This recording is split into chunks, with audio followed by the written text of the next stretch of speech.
ഗായിക ശ്യാമ മാഡം.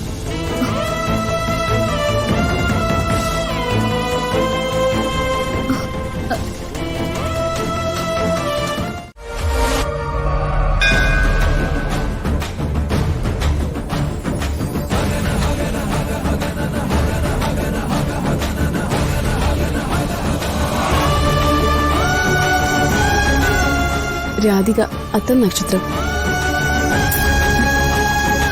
ചേച്ചി ഇവിടെ എങ്ങും കാണുന്നില്ലല്ലോ. അതാ ഞാൻ പറഞ്ഞ അവര് പോയിട്ടുണ്ടാവുന്നു. ഇല്ല, എന്റെ മനസ്സ് പറഞ്ഞു ഇവിടെ തന്നെ ഉണ്ടാവുന്നു. അതെനിക്ക് ഉറപ്പാ.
ഈശ്വര, ശ്യാമയോട് ഞാനത് എങ്ങനെ പറയും? രാധിക എന്നെ കണ്ടാലും പ്രശ്നമാണല്ലോ.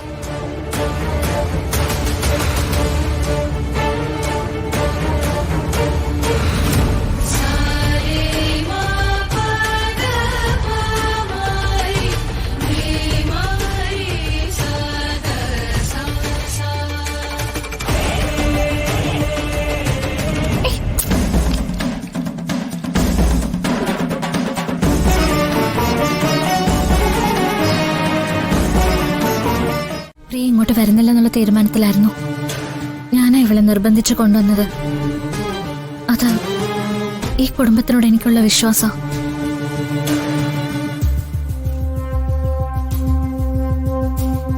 അച്ഛാ, ഞാൻ കോടതിയിൽ കയറി പ്രിയങ്കയ്ക്ക് അനുകൂലമായിട്ട് എന്തെങ്കിലും സംസാരിച്ചാൽ കൃത്യമായ ബോധ്യമില്ലാതെ അവരോളെ വിടൂ.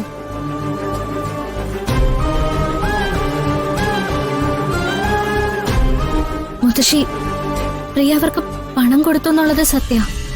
അത് അവര് സഹായമായിട്ട് ചോദിച്ചിട്ടാ. പക്ഷെ അവര് കേസിൽ പെടുന്നു വന്നപ്പോ പ്രിയങ്കയുടെ പേരവര് പറഞ്ഞതാ.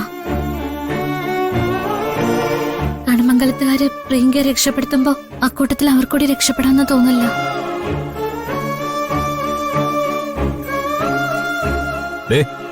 ഈ കഥകളൊക്കെ നിങ്ങളെല്ലാരും കൂടിയിരുന്ന് തീരുമാനിച്ചാണോ അതോ ഈ ക്രിമിനൽ തന്നെ പറഞ്ഞാണോ?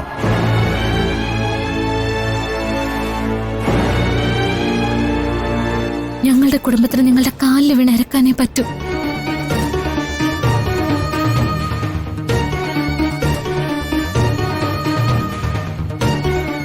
പ്രിയയിൽ നിന്നും ഇനിയൊരു തെറ്റുണ്ടാവില്ലെന്ന് ഞാൻ വാക്ക് തരാം.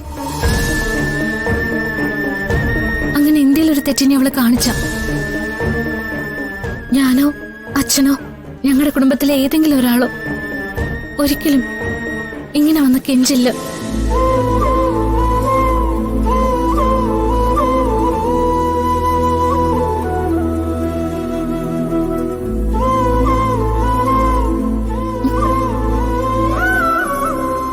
ഏട്ടാ, അനിയത്തി എന്നല്ല എന്നെ വിളിക്ക. ഏട്ടന്റെ പെങ്ങളല്ലേ ഞാൻ. എന്റെ അനിയത്തി ഇവിടെ നിന്ന് ഇറങ്ങിപ്പോണ്ടി വന്ന ഞങ്ങളുടെ കുടുംബം പിന്നെ ബാക്കിയുണ്ടാവില്ല.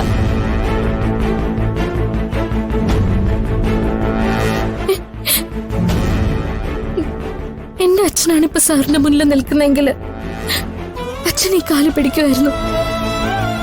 അച്ഛന് പകരം ഞാൻ. അയ്യോ, എന്താ കുട്ടി കാണിക്കുന്നേ?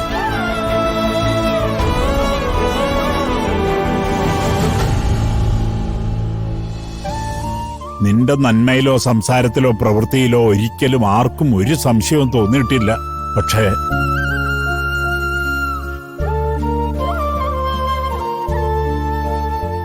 അമ്മേ, രാധിക മോൾ ഇത്രയൊക്കെ പറഞ്ഞിട്ടും നമ്മളത് കേൾക്കാതിരിക്കുന്ന എങ്ങനെയാ? അമ്മേ, ദേ, എനിക്ക് പറയാനുള്ളത് ഞാൻ എല്ലാവരോടും വ്യക്തമായിട്ട് പറഞ്ഞിട്ടുള്ളതാ. പിന്നെ ഇനി ഈ വീടിനകത്തേക്ക് ഇവളെ വിളിച്ച് കയറ്റുകയാണെങ്കിൽ ഞാനുമായിട്ട് അവൾക്കൊരു ബന്ധം ഉണ്ടാവില്ല.